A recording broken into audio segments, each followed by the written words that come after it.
جۆتیاران سەرقاڵی چاندنی برنجی سەدرین. ئێرە گوندی ڕێژدورە لە دەڤەری باڵەکایەتی 27 ساڵە لێرە برنج نەچێنراوە. دوای ئەو ماوە زۆرە جارێکی تر جۆتیارانی ناوچەکە دەستیان بە چاندنی برنج کردوتەوە. سەرەتا بە خێرات نووە کەینەما ئەوە 27 ساڵە لە گوندی ڕێژدورێ برنج نەکرایە.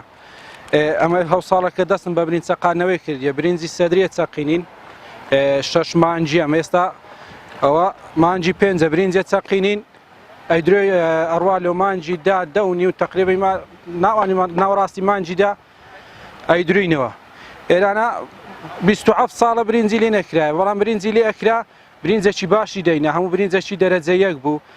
کەشەهەوای باڵەکاتی بە گشتی کەشەهەوایەکی زۆر باشە و کەشەهەوایەکی گەرمی هەیە، ئاوێکی زۆر باشی هەیە لەوە برنج، ئاوی سربەخۆی هەیە، هەموو ئەوە ڕووبارە، هەمووی ئەتوانی هەر مڵکە و جۆگەی خۆی لە ڕابەستی و بۆ ڕێر تایبەتی خۆی هەیە و ئاوی بەبێ پچرانە.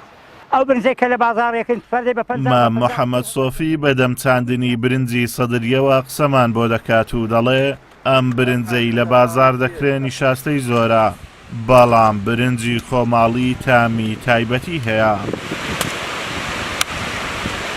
باشی کەشوهەوای باڵەکایەتی و بەپیتی خاکەکەی بوونی ئاوێکی زۆری کانیا و ڕووبار وا دەکات زەویەکان برنجێکی باش بهێن و داهاتێکی زۆریان هەبێ. وەڵڵا کاکەوە سەرقاڵی تۆ برنجیمە کە تۆی برنجی باوین تازەوە تەوامان کردە ئێرانە ئەنوێت تۆیەکەی بسەقین ئینشاءالله بخێر و شایی. سەدریە کاکە برنجی سەدری دنگ درێژە کاکە هۆکارەکەی ئەوەیە ئەو برنجێک کە لە بازاڕێکن فەردێ بە 50 و بە 50 یەکڕی هەمووی شاستەیە، هەمووی لایلۆنە، ئای خۆی پێمری نای خۆی لێمری هیچ چارەتی نییە. چارنێ دەبێ ئەمە ئەو برنجە بیخۆین، ئەگەر نەی خۆین چ بکەین چی دیکە بکەین. چ چارە نییە ئەوە لێ خەڵکەکە دەستی بە برنجی سەدری و برنج خۆماڵی کردەوە کە ئێستا دەست پێکەن ئینشاءالله ئومێدەوارم کە خەڵکیش زیاتر ئەو بەرهەمەی بەکاربینیتەوە.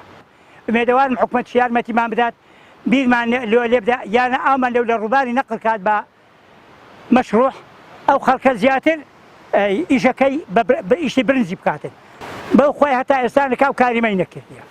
ئەنجام باڕاستی بم خلافیش ناکەم کە ئەمن بەخۆم برنجیشمان کردیە و مەشتەنیشمان هەیە و حەردمان هەیە هەتا ئێستانەکە ئەنگڵانیشی نەدایتێمە خەڵکەکە وەریگرتی ئەمە نیاندامە کۆتانی گۆڵ کەمە کەم چەندە تەقەم 2 دۆرمە ئێگۆ ناوێت لە 5 کەمتربی ئەمە لە 5 شێ بین عەردمان ئەوەندا هەیە.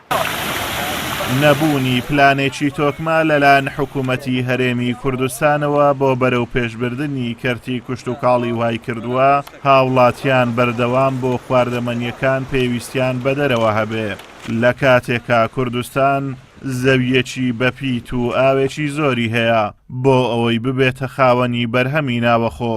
سەرڕای ئەوەش حکوومەت هاوکاری زۆتیارانی نییە بۆ زیادکردنی داهاتی ناوەخۆ. ئازاد ئۆمەراوەی کەناڵی ئاسمانی پەیام دەڤەری باڵەکایەتی.